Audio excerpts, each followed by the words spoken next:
Today we're going to be doing a recommendation video. I'm really excited for this one because we're going to do my favourite trope, which is fake dating.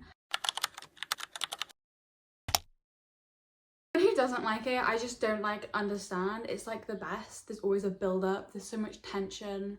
It's usually like enemies to lovers as well, like that's usually quite like linked in. So normally they don't like each other but they have to pretend to be together. Like how can you not love that? But like they don't really hate each other. Like they want to be together. Oh, I love it. I literally love it. I eat it up every single time.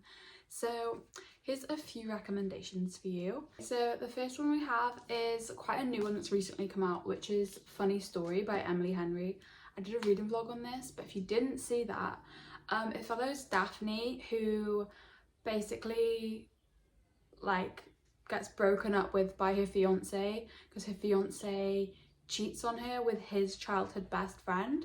So she ends up moving in with the fiance's ex-boyfriend that she also cheated on, if that makes any sense. So basically it's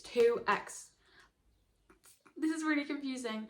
So it's like two couples and they cheated on their respective like partners with each other. So the other partners that were cheated on end up living together because they have nowhere to live. And then when Daphne's fiance rings her up, he invites her to the wedding. So she's like, yeah, okay, I'll come. And he's like, oh, you don't have to bring a +1 if you don't want her, like expecting her to be like miserable without him. And she's kind of a bit like rude. So she makes up that she has a boyfriend and he assumes that it's the person she's living with, and he's like, what, you're with him, like why are you with him? And she's like, we're together. So they basically have to pretend to be together for that reason. I don't even know if that made any sense. It's such a complicated storyline to like try and tell you about. But it's really good. The main character and Miles have such good chemistry from the beginning. This isn't really an enemies to lovers one. This is actually like they're friends to begin with. And then like lines kind of get blurred. But it's really good. I really enjoyed it. But yeah, it's funny. It's quite a funny one. So yeah, that's the first book. And the second book I have is also an Emily Henry book, which is Happy Place. It basically follows like this couple who they've been engaged for the past they've been engaged and they're in this friendship group that are all really close, and basically they break up, but they haven't told anyone yet because they don't really want to face like the truth of breaking up. So they haven't told anyone, but this huge friendship group goes on a holiday together. So they basically have to have they have to pretend, they decided they're going to pretend to their friends that they're still together, for the sake of everyone, because they think that if they tell everyone, the whole friendship group will fall apart because they've been best friends for like 10 or so years. But yeah, so they basically don't like each other because of the breakup, and well, she definitely doesn't like him because he broke up with her without like a proper explanation. He did it over the phone. But yeah, it's really good. I enjoyed it. I enjoyed this one more than Funny Story, but it's really good. If you know Emily Henry, you know that it's more than just a love story. So it was really good. But yeah, I enjoyed that. The tension was so good because they had that like history together, and then now they're back to fake dating. They like knew each other so well. So she would like knowing that they didn't like each other, they would kind of like get revenge, if that makes sense. So they'd like tease each other in front of each other and like in front of their friends and things like that. Like it was good. I really enjoyed this. I read this on holiday. The next one I actually didn't know whether to include this one because it is fake dating, but not between the main character and the love interest, which I don't even know if that counts as being a part of the trope. Like I actually don't know, but I wanted to include it because the fake dating does affect the storyline.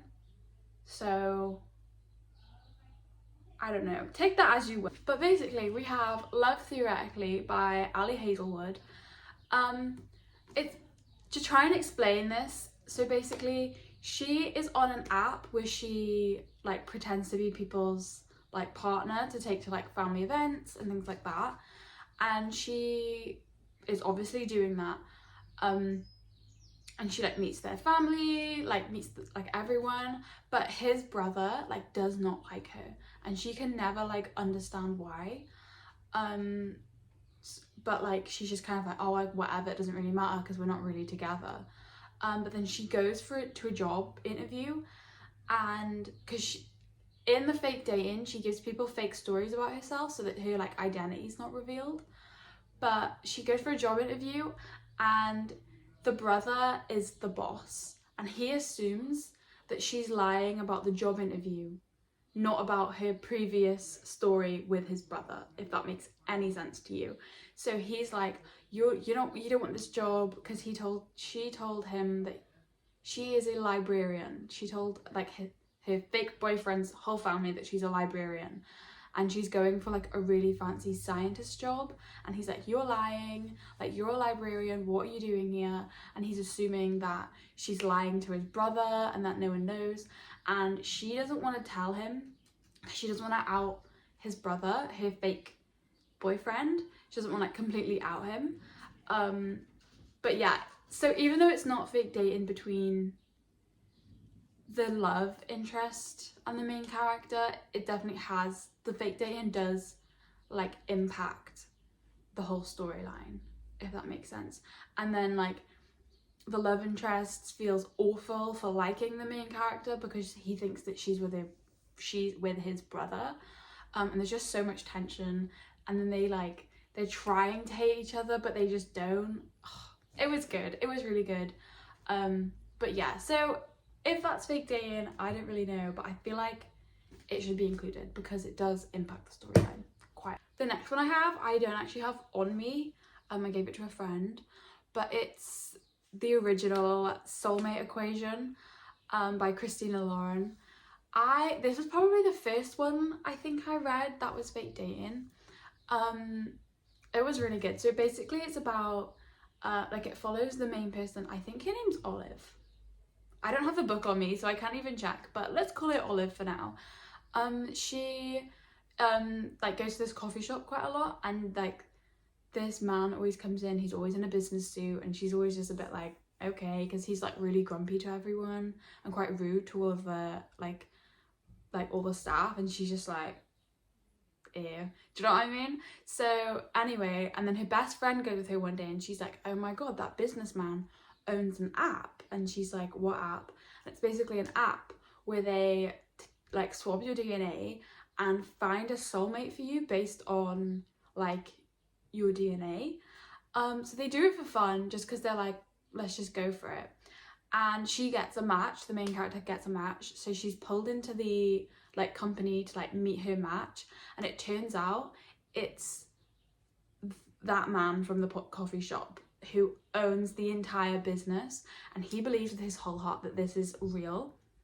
But when he finds out that it's her, because they've had a few interactions before and they just didn't really like each other, they were just a bit like when he finds out that it's her, he's like, oh my god, like my whole company's a lie, like it can't be you.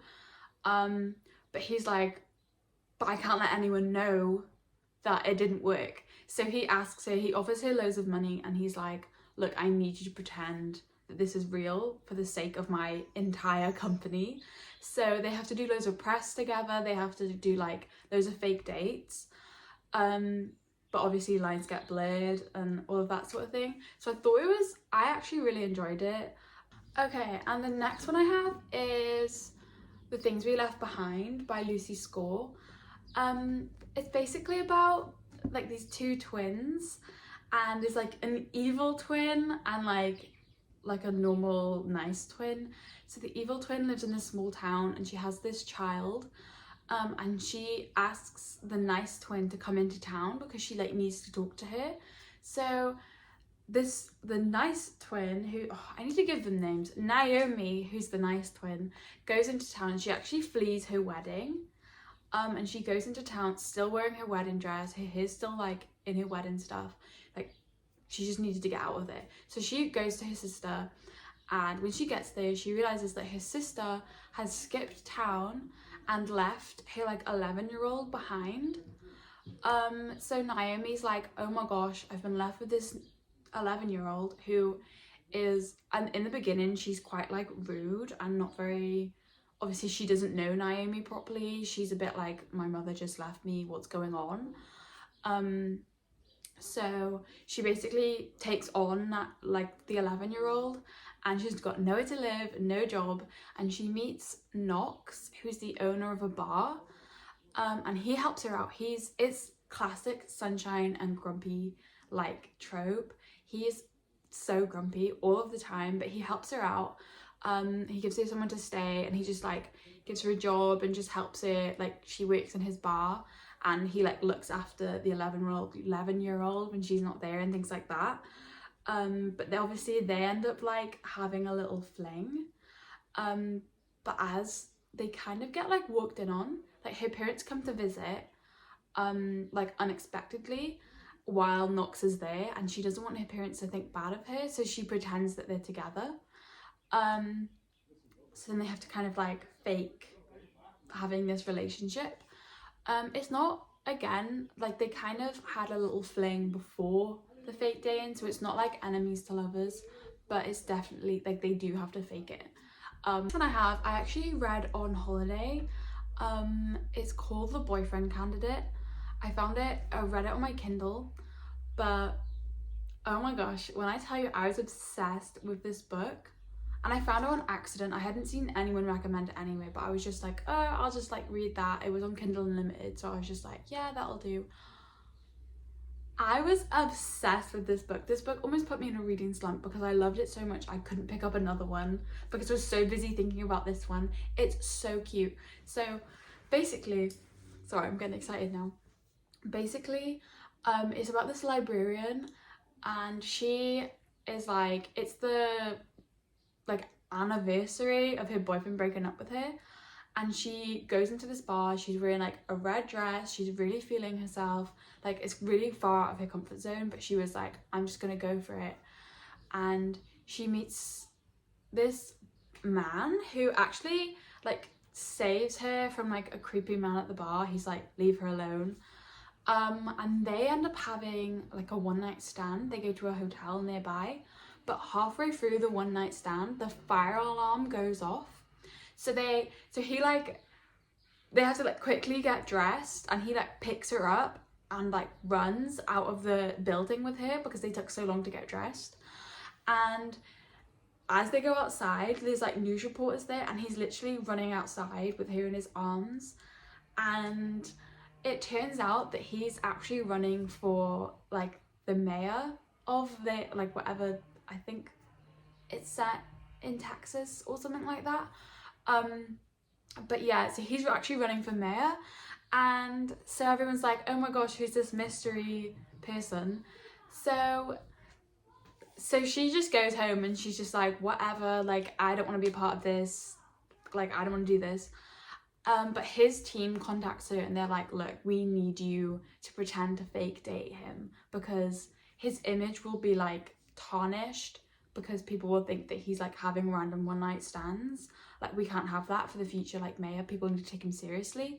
So they were like, look, we'll pay you, but you need to pretend. And she was really, really hesitant at first because she doesn't really like being on camera. She doesn't really like that sort of thing. But she was like, okay, like I'll do it, whatever. But she feels like, because of the arrangement, she feels like she's like, well, they both feel like this. So she feels like she's like stuck him in a situation and he doesn't really want to be there. He doesn't want to fake date her. And she like feels bad because she's like, oh my gosh, I've done this to him and now he has to pretend to be my boyfriend. But then he also feels really bad because he's like feels the same way. Like, oh my gosh, I have to pay this person to like go on a date with me. Like, this is so embarrassing.